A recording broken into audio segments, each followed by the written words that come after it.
You ask Tiger to solve. This deals with linear equations with one unknown. The final result is x equals -10. Let's solve it step by step. Simplify the expression. Expand the parentheses. Multiply the coefficients. Simplify the arithmetic. Group like terms. Combine like terms.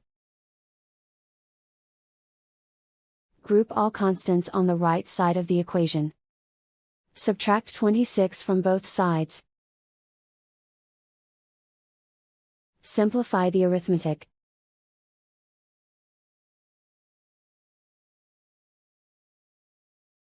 Isolate the x. Divide both sides by -15. Cancel out the negatives.